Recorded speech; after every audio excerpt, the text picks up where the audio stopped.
Hello, welcome to let's scam. तो इस साल सीबीएसई अपना यूनिक तरीके से रिजल्ट निकालने वाला है। तो सभी बच्चों के मन में क्या है, डाउट्स आ रहे हैं। तो मैं इस वीडियो में उनके सारे डाउट्स बिल्कुल अच्छे से क्लियर करने वाला हूँ।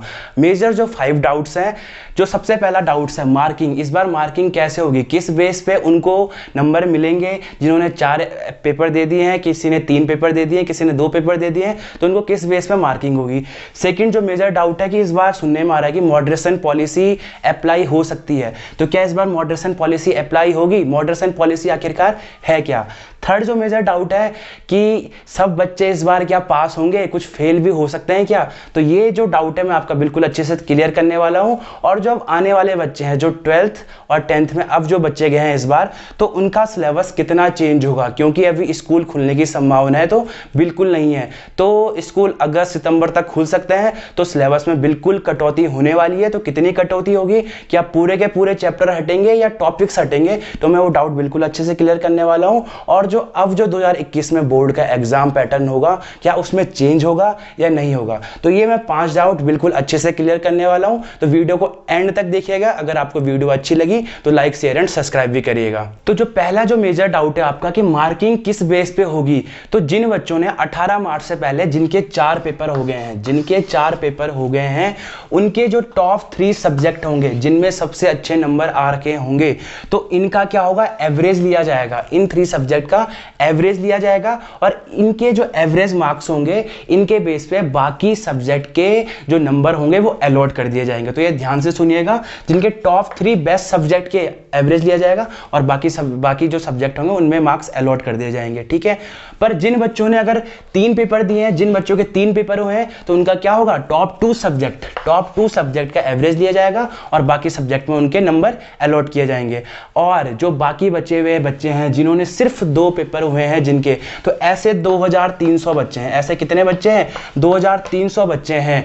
तो उनके क्या होंगे, उनके जो इंटरनल असेसमेंट है, प्रोजेक्ट वर्क होता है, प्रैक्टिकल वर्क होता है और प्री बोर्ड भी बहुत इंपॉर्टेंट रोल निभाने वाला है। तो इसके बेस में उनका क्या होगा, सारे जो सब्जेक्ट होंगे, उनके जो पेपर हो, उनके जो नंबर होंगे, उनमें अलॉट होंगे नंबर सारे, ठीक है। तो आपको पहली जो बात है बिल्कुल अच्छे से समझ आ गई होगी कि मार्किंग कैसे इस बार होने वाली है, ठीक।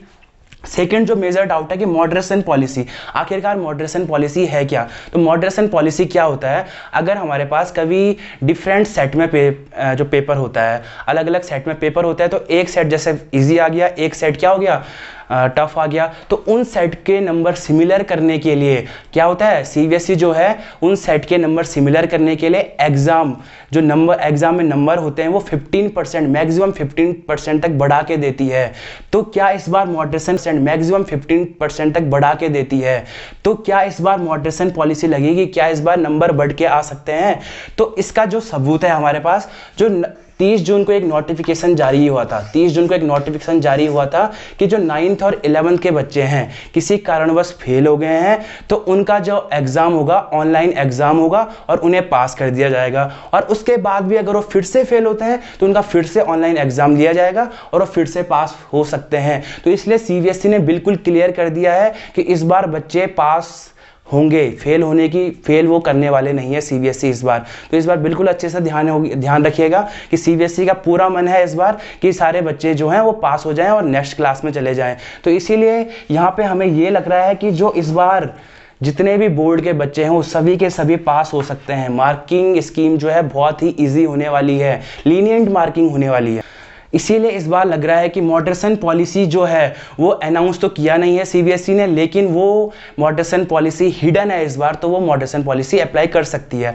अगर किसी बच्चे के जो 4 पेपर हैं वो 80% तक सही गए हैं, तो उसका अगर 85% नंबर आ जाते हैं तो बिल्कुल भी चौंकने वाली बात नहीं है। अब आते हैं चौथे और 5वें डाउट की तरफ। तो अभी जो बच्चे 10th और 12th में चले गए हैं, बोर्ड में हैं, तो वो अभी से पढ़ना स्टार्ट कर रहे हैं। तो वो ये सोच रहे हैं कि अगर सिलेबस रिड्यूस होगा, कोई पूरा का पूरा चैप्टर हट जाएगा और अगर हमने वो चैप्टर पढ़ा होगा तो उनका नुकसान होने वाला है। तो ये मैं पूरे अच्छे से क्लियर करने वाला हूँ। जो सिलेबस रिड्यूस होगा, कोई भी पूरा चैप्टर नहीं हटने वाला है। अभी प्रपोजल है कि जो 33% सिलेबस है, 33% सिलेबस है वो रिड्यूस हो सकता है। ये सिर्फ प्रपोजल है, कोई भी अभी सीबीएसई की तरफ से अनाउंसमेंट नहीं करी गई है। तो ये इस प्रपोजल के बेस पे क्या हो सकता है, 33% सिलेबस रिड्यूस हो सकता है। लेकिन इसमें जो इंपॉर्टेंट बात है कि पूरा का पूरा चैप्टर कोई नहीं हटेगा। जितने भी चैप्टर हैं उनमें से इंपॉर्टेंट टॉपिक रहेंगे ही रहेंगे, और एनालाइज करने के बाद जो इंपॉर्टेंट टॉपिक्स नहीं है वो टॉपिक्स रिड्यूस कर दिए जाएंगे। तो इसीलिए आप बिल्कुल अच्छे से पढ़ते रहिए कि कोई भी चैप्टर रिड्यूस नहीं होने वाला है। जो इंपॉर्टेंट टॉपिक है वो हमेशा रहेंगे ही रहेंगे, जो इंपॉर्टेंट टॉपिक्स नहीं है वो एनालाइज करने के बाद वो हटेंगे। तो सिर्फ टॉपिक हटेंगे, कोई भी चैप्टर नहीं हटेगा। तो ये आपको बहुत अच्छे से ये वाला डाउट आपको क्लियर हो गया होगा। जो लास्ट डाउट है एग्जाम पैटर्न, क्या 2021 में एग्जाम पैटर्न चेंज हो सकता है? तो ये भी कोई अभी तक अनाउंसमेंट नहीं है सीबीएसई की तरफ से, लेकिन इसमें भी एक प्रपोजल दिया गया है कि जो आपका एग्जाम पैटर्न होगा बोर्ड का 2021 में, तो उसमें 50% आपके एमसीक्यूज बेस आ सकते हैं, क्वेश्चन आ सकते हैं। तो 50% आपके एमसीक्यूज होंगे और बाकी जो 50% एग्जाम का रहेगा वो आपका थ्योरी आ सकता है। तो ये भी एक बहुत ही इंपॉर्टेंट जो प्रपोजल है वो दिया गया है। सीबीएसई इस पर विचार कर रही है, तो ये अभी सीबीएसई सोच सकती है। तो ये दो डाउट भी आपके अच्छे से क्लियर हो गए होंगे। तो आप ये सारे डाउट बिल्कुल अच्छे से समझ गए होंगे। तो बिल्कुल जो 10th और 12th में बच्चे हैं वो बिल्कुल अच्छे से अभी से पढ़ना स्टार्ट कर दीजिए और बिल्कुल भी मन में डाउट नहीं रखिए। तो अगर आपको ये वीडियो अच्छा लगा तो लाइक, शेयर एंड सब्सक्राइब करें और बेल आइकन को दबाना ना भूलें, क्योंकि अभी जितने भी मेरी नेक्स्ट वीडियो है केमिस्ट्री के रिलेटेड जितने भी टॉपिक्स हैं वो मैं पढ़ाने वाला हूं, और बेल आइकन आपका दबाया रहेगा तो आपकी जो मेरी नई वीडियो है वो उसका नोटिफिकेशन आपके मोबाइल में आ जाएगा। तो अभी भी अगर किसी को डाउट है तो मेरे वो Instagram channel let's cam with MD में मुझे फॉलो कर सकता है। व्हाट्सएप नंबर मेरा डिस्क्रिप्शन बॉक्स में है, तो मुझे व्हाट्सएप पर डाउट पूछ सकता है और कमेंट बॉक्स पर डाउट पूछ सकता है। और अगर आपको जेईई मेंस और नीट के बारे में अगर आपको बिल्कुल अच्छे से जानकारी चाहिए तो मुझे कमेंट बॉक्स में आप बता सकते हैं।